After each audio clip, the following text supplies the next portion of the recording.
साथियों नमस्ते।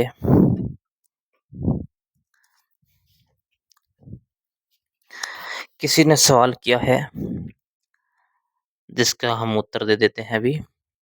किसी ने सवाल किया है कि राम तो दशरथ के पुत्र हैं। राम दशरथ के पुत्र हैं। परंतु अब कहा जाता है कि कैसे हो सकते हैं दशरथ के पुत्र राम।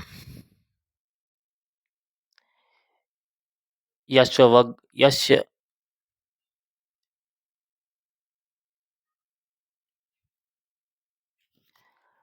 यश्वमेघ यज्ञ रखा गया, हवन रखा गया। बड़ी मात्रा में लोग इकट्ठा हुए। तरह तरह के पंडित लोग वहां पर आए थे और अश्ववग मद अश्वमेघ यज्ञ रखा गया। तो अब ये जानना है कि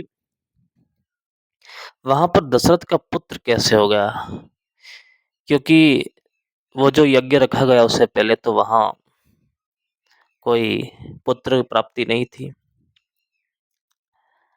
अब ऐसा क्या कर दिया उसने यज्ञ में जो पुत्र प्राप्ति हो गई, बताना चाहूंगा। जो लोग दशरथ का रियल पुत्र मानते हैं, दशरथ का रियल पुत्र मानते हैं राम को, तो ये भ्रमित हो रहे हैं लोग। उनको पता नहीं कि दशरथ का रियल पुत्र नहीं है। उन्होंने कोई ऐसा यौन नहीं किया था जिसकी वजह से अ, उनका खुद का जो है पुत्र हो सका। ये पुत्र प्राप्ति के लिए उन्होंने यज्ञ रखा था। और ये जो बातें हैं ये स्वयं मैं नहीं कहता हूँ, ये वाल्मीकि रामायण कहता है कि यश्वमेघ यज्ञ रखने के पश्चात रामायण में ये बात कहाँ पर आती है, तो वो भी मैं आप लोगों को बता देना चाहूंगा। बाल कांड में बात आती है, 20वां सर्ग और 10 नंबर श्लोक में ये बात लिखी है। आप लोग जाकर एक बार देख आइए। कहा गया है कि दशरथ खुद कहते हैं कि मेरी उम्र 60 वर्ष, सॉरी दोस्तों, 60,000 वर्ष मेरी उम्र हो चुकी है और अभी तक मुझे कोई संतान प्राप्ति नहीं हुई। कितने वर्ष? 60,000। और 60,000 वर्ष की आयु किसी इंसान की होती है। कौन कौन लोग इस पर विश्वास करते हैं? हाँ, मैं जानता हूं कि विश्वास करने वाले बहुत से हैं, क्योंकि पत्थर पूजन से हरि मिले तो मैं पूजू पहाड़, ऐसे लोग हैं।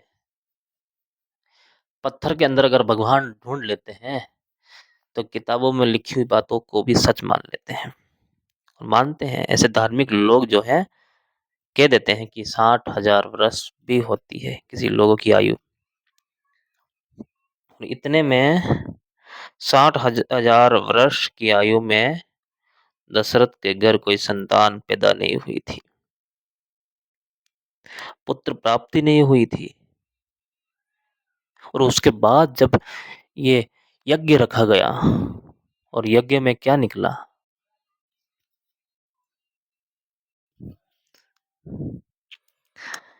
ऐसे किसे इंसान की उम्र 60,000 साल हो सकती है? बहुत सोचने और समझने वाली बातें हैं ये तो। और कौन ऐसा हो सकता है?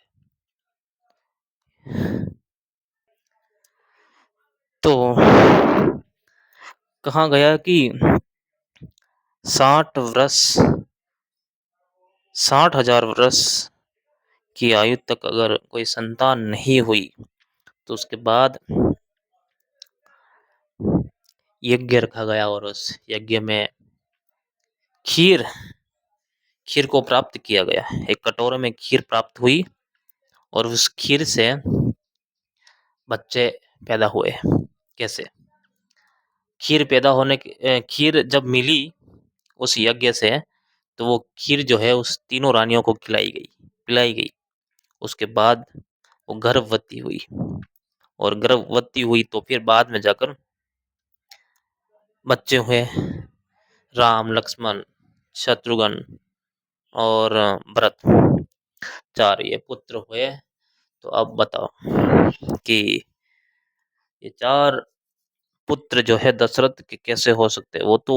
वो यश्वमेघ मेघ रखा गया, मेघ वो यज्ञ रखा गया था, यश्वमेघ वो यज्ञ रखा गया, तो उसमें से वो खीर निकला, और उस खीर से ये दो चारों भाई पैदा हुए थे।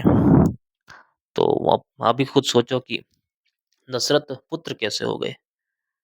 सोचा जाए तो वो खीर से पैदा हुए थे, तो फिर खीर से ही हो सकते हैं ना, खीर के पुत्र हो सकते हैं। कैसे हम मान सकते हैं कि दशरथ के हो सकते हैं?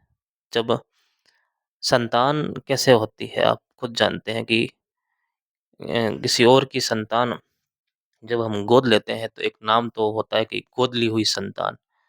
तो यहाँ पर तो ऐसा ही हो रहा है, पंडितों द्वारा वो यज्ञ रखा गया और फिर वहां से वो सामग्री निकली और वहां से संतान की उत्पत्ति हुई। तो फिर ये दशरथ के कहा, इसका अर्थात ये होता कि दशरथ ने गोद लिए थे, गोद लेने के बराबर है ना। तो खुद आप सोचो इस बात को कि कहाँ पर जो है ये दशरथ के पुत्र हो सकते हैं राम। ठीक है, यहाँ पर और क्या बात है, बाल कांड का 21वां स्वर्ग, 31 स्वर्ग श्लोक, 16 श्लोक में राम खीर से पैदा हुए, ये बात लिखी हुई है। बालकांड 31 सर्ग 16 श्लोक पर बात लिखी हुई है। ठीक है, तो आप लोग जाकर वाल्मीकि रामायण के अंदर ये बात देख सकते हो।